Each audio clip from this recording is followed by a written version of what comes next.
Yo guys, same person. நீங்க பார்க்கிறது ஈவாடெக். Redmi Note 7 launch date announce பண்ணிட்டாங்க. அது எப்பன்னு கேட்டிங்கன்னா இந்த month February 28th launch பண்றாங்க. மந்தோட எண்ட்ல launch பண்றாங்க. இந்த போனோட first sale எப்ப இருக்கும் அப்புறம் இந்த போனோட பிரைஸ் என்னவா இருக்கும்? கண்டிப்பா உங்க எல்லாருக்குமே அடுத்த क्वेश्चनா இதுதான் இருக்கும். first sale எப்ப இருக்கும் அப்புறம் பிரைஸ் என்னவா இருக்கும்? இப்போ இந்த போனோட வேரியன்ட்ஸ்லாம் கண்டிப்பா எல்லாருக்குமே உங்களுக்கு முன்னாடியே தெரிஞ்சிருக்கும்னு நினைக்கிறேன். என்ன பிரைஸ் இருக்கும்? இந்தியால எவ்வளவு பிரைஸ்க்கு launch பண்ண போறாங்க? அத பத்தியும் அப்புறம் இந்த launch பத்தியும் தான் டீடைலா பார்க்க போறோம். இந்த ஒரு வீடியோக்குள்ள போறதுக்கு முன்னாடி இப்பதான் நீங்க இந்த சேனலுக்கு வரீங்கன்னா subscribe பண்ணிட்டு நோட்டிஃபிகேஷன் பண்ணி கிளிக் பண்ணிக்கோங்க. வாங்க இப்போ வீடியோக்குள்ளே டைரக்டா போகலாம். ஆல்மோஸ்ட் நிறைய பேர் வெயிட் பண்ணிட்டு இருந்த ஒரு ஃபோன் Redmi Note 7 இப்போ லான்ச் டேட்டை ஃபைனலா அஃபிஷியலாவே அனௌன்ஸ் பண்ணிட்டாங்க. 28ஆம் தேதி February 28th லான்ச் பண்ண போறாங்க. நியூ டெல்லியில தான் லான்ச் பண்ண போறாங்க. ஆனா இந்த லான்ச் பண்ற வென்யூ அதெல்லாம் இன்னும் இப்போ வரைக்கும் தெரியல. இப்போ வரைக்கும் இந்த ஃபோனோட லான்ச் டேட் கன்ஃபார்ம் ஆயிடுச்சு. அதை வந்து Redmi இந்தியாவே அஃபிஷியலா அவங்களோட ட்விட்டர் பேஜ்ல கொடுத்துருக்காங்க. அவங்க இதோட என்ன சொல்றாங்கன்னா தக் லைஃப்னு கொடுத்துருக்காங்க. எதுக்கு அந்த டேக் தக் லைஃப் அப்படின்றது எனக்கு சுத்தமா புரியல. மேபி இது ஒரு கில்லர் ஃபோனுன்றது தான் இப்படி மென்ஷன் பண்ணிருக்காங்களான்னு தெரியல. உங்கள யாருக்காவது அந்த தக் லைஃப் அந்த டேக் போட்டு எதுக்கு தக் லைஃப்னு போட்டிருக்காங்கன்றது உங்களுக்கு தெரிஞ்சிச்சுன்னா மறக்காம கமெண்ட்ல சொல்லுங்க, நானும் தெரிஞ்சுக்கிறேன்.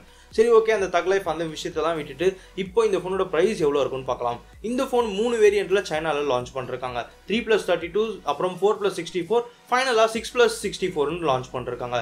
இப்போ அதனுடைய பிரைசிங்லாம் இந்தியாவில் எவ்வளவா இருக்கும்? ஃபர்ஸ்ட் சைனீஸ் பிரைஸ் என்னன்றதை பார்த்துடலாம். சைனால பேசிக் வேரியன்ட் பார்த்தீங்கன்னா 10,000 ரூபாய்க்கு சேல் பண்றாங்க. அடுத்த வேரியன்ட் 4+64 வந்து நம்ம இந்தியன் பிரைஸ் படி 12,500 ரூபாய்க்கு, டாப் வேரியன்ட் 14,600 ரூபாய்க்கு சேல் பண்றாங்க. இந்த மந்த் 28th Feb இந்த ஃபோனை லான்ச் பண்ணிட்டு இதனுடைய ஃபர்ஸ்ட் சேல் கண்டிப்பாக மார்ச்சுக்கு தான் மூவ் பண்ணுவாங்க. மார்ச்சில் மார்ச் 5th இல்லை 6th கண்டிப்பாக இந்த ஃபோனோட ஃபர்ஸ்ட் சேல் இருக்கும்.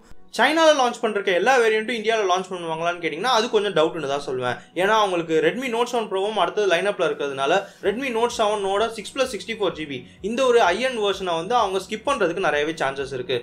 ஏன்னா Note 7 Pro அடுத்தது வரதா இருந்தால் அவங்க கண்டிப்பாக அந்த ஒரு வெர்ஷனை லான்ச் பண்ணுறதுக்கு சான்சஸ் கம்மி தான். ஓகே, இப்போ இந்தியனில் ப்ரைஸ் எவ்வளோ இருக்குன்னு பார்க்கலாம். இந்தியாவில் பிரைசிங் வைஸ் வரப்ப சைனாவில் பேசிக் வேரியன்ட் 10,000 ரூபாய்க்கு கோட் பண்ணிருந்தாங்க. ஆனால் இந்தியாவில் 660 ப்ராசஸர் இப்போ வரைக்கும் குறைஞ்சபட்சம் 12,000 ரூபாயிலிருந்து 13,000 ரூபா வருது.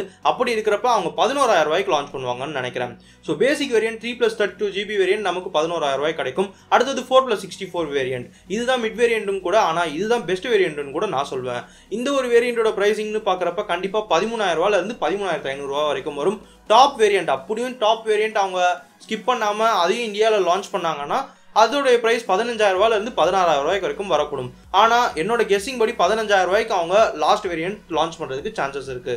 இந்த பிரைஸ் எல்லாமே என்னோட கெஸ்ஸிங் அப்புறம் என்னோட ஒப்பீனியன் வைஸ் தான் நான் சொல்லிருக்கேன். உங்களோட ஒப்பீனியன் என்ன? இந்த பிரைஸுக்கு தான் லான்ச் பண்ணுவாங்கன்னு நினைக்கிறீங்களா? உங்களோட பிரைசிங் நீங்க என்ன பிரைஸா இருக்கும்னு நினைக்கிறீங்கன்றதையும் கீழே மறக்காம கமெண்ட்ல சொல்லுங்க. ஸோ அவ்வளோதான் இந்த ஒரு வீடியோ. இந்த ஒரு வீடியோ வந்து ஒரு கம்யூனிட்டியில் ஒரு போஸ்ட்டாக போட்டிருக்கலாம். ஆனால் இப்போ வரைக்கும் கம்யூனிட்டியில் எந்த ஒரு போஸ்ட்டுமே பண்ணதில்லை. அதனால தான் சரி வீடியோவாக பண்ணால் இன்னும் ஒரு 4-5 பேருக்கு சேர்ந்து ரீச் ஆகுமே அப்படின்றதுக்காக தான் ஒரு சின்ன வீடியோவாக பண்ணிருக்கேன். இந்த ஒரு வீடியோ உங்களுக்கு பிடிச்சிருந்தா லைக் பண்ணுங்க, ஷேர் பண்ணுங்க, கமெண்ட் பண்ணுங்க. அப்புறம் இது மாதிரி இந்த ஃபோனை பற்றி நிறைய அப்டேட்ஸ் வேணும்னு நினச்சிங்கன்னா மறக்காம சப்ஸ்கிரைப் பண்ணிட்டு நோட்டிஃபிகேஷன் பண்ணி கிளிக் பண்ணிக்கோங்க. ஸோ அவ்வளோதான் இந்த ஒரு வீடியோ. தேங்க்ஸ் ஃபார் வாட்சிங். See you all guys. Bye bye.